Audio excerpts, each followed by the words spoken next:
Accounting. Golden rules of accounting base होता है business financial transaction को बुक्स में रिकॉर्ड करने का। जर्नल डे बुक हो गया और अभी अदर सब्सिडरी बुक्स होगी जो भी आप आगे पढ़ोगे। आज हम debit and another is credit. अब हमें कैसे पता चलेगा किस अकाउंट को डेबिट करना है और किस अकाउंट को क्रेडिट करना है? उस चीज को समझने के लिए एक बेस बनाया गया हुआ है गोल्डन रूल्स ऑफ अकाउंटिंग।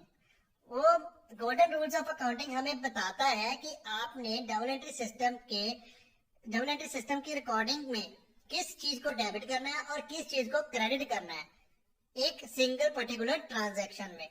वो गाइडलाइन देता है, इसलिए हमें जरूरत होती है गोल्डन रूल्स ऑफ अकाउंटिंग की।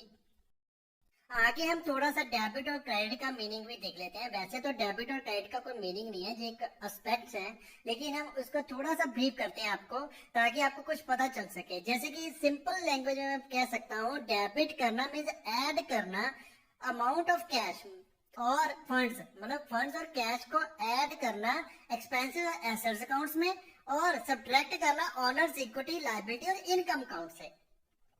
के ऑपोजिट है क्रेडिट का मीनिंग। क्रेडिट का मीनिंग क्या होता है? ऐड करना कैश और फंड्स को ऑनर इक्विटी लायबिलिटी और इनकम अकाउंट्स में एंड सब्ट्रैक्ट करना एसेट्स और एक्सपेंसिव अकाउंट से। दोनों ही एक दूसरे के ऑपोजिट है, जो दोनों ही साथ चलेंगे। दोनों का टोटल ऑलवेज इक्वल रहेगा जर्नल में आप जब भी लगाओगे, ठीक है। अब हम एक एग्जाम्पल लेते हैं। एग्जाम्पल, मिस्टर ए गुड्स खरीद रहा है मिस्टर बी से। मिस्टर ए के पास क्या आ रहा है? गुड्स आ रही है। और मिस्टर बी के पास फिर क्या आ गया? कैश, क्योंकि मिस्टर ए मिस्टर बी को क्या देगा? कैश। तो मिस्टर ए के पास गुड्स आ गई और मिस्टर बी के पास कैश आ गया। ये आपस में चेंज होगी। इसमें दो अकाउंट इन्वॉल्व हो गए, क्योंकि एवरी बिजनेस ट्रांजैक्शन में डबल एंट्री सिस्टम के अकॉर्डिंग टू अकाउंट इन्वॉल्व होंगे ही, मिनिमम 2 अकाउंट इन्वॉल्व होंगे ही होंगे, ठीक है। इसलिए इसमें एक तो अकाउंट डेबिट होगा, दूसरा उसका अकाउंट क्रेडिट होगा। लेकिन अब हमारे पास जहाँ पे दो अकाउंट आ गए, कौन कौन से आ गए? एक तो गुड्स आ गया, दूसरा कैश। मिस्टर ए के पास गुड्स आ रही है और कैश जा रहा है, ठीक है, ए का। तो अगर हम मिस्टर ए के पॉइंट ऑफ व्यू से देखें, यहाँ पे हमारे पास दो अकाउंट है, गुड्स और कैश। अब किसको डेबिट करना है और किस अकाउंट को क्रेडिट करना है, ये हमें कौन बताएगा? गोल्डन रूल्स ऑफ अकाउंटिंग की टेक्निक्स एंड गाइडलाइन।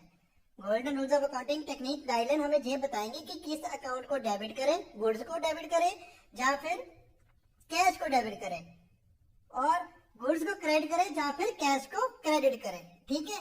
इस टेक्निक को समझेंगे तो ही हमें जर्नल एंट्री फॉर्म करनी आएगी, रिकॉर्ड करनी आएगी कि कैसे हम डेबिट क्रेडिट करेंगे।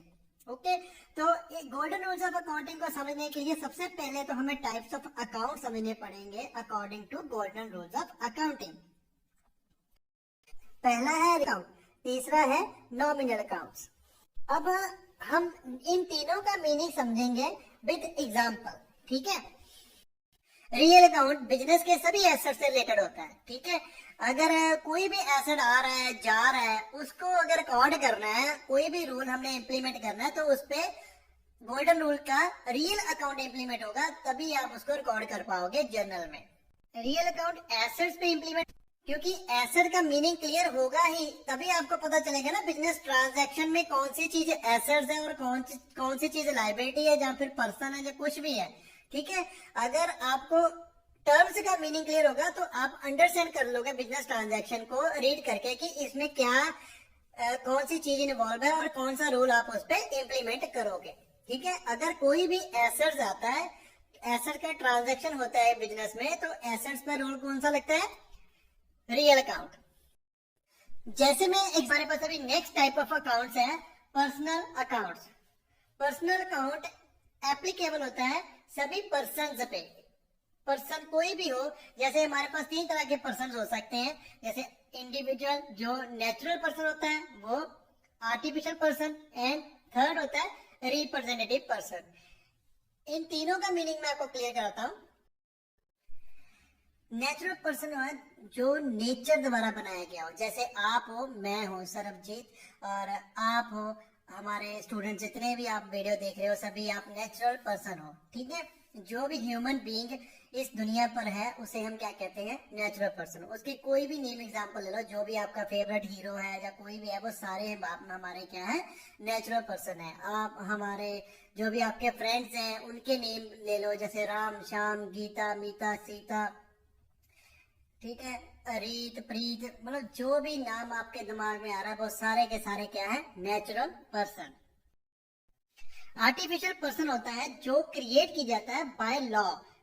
जैसे कोई भी बिजनेस आइडेंटिटी हो, वो एक आर्टिफिशियल पर्सन मानी जाती है, वो लॉ के अकॉर्डिंग उसको हम आर्टिफिशियल पर्सन कहते हैं, ठीक है। आप किसी भी बिजनेस की एग्जांपल ले लो, किसी भी रिप्रेजेंटेटिव पर्सन होता है वो पर्सन जो एक इंडिविजुअल और ग्रुप ऑफ इंडिविजुअल को रिप्रेजेंट करता है।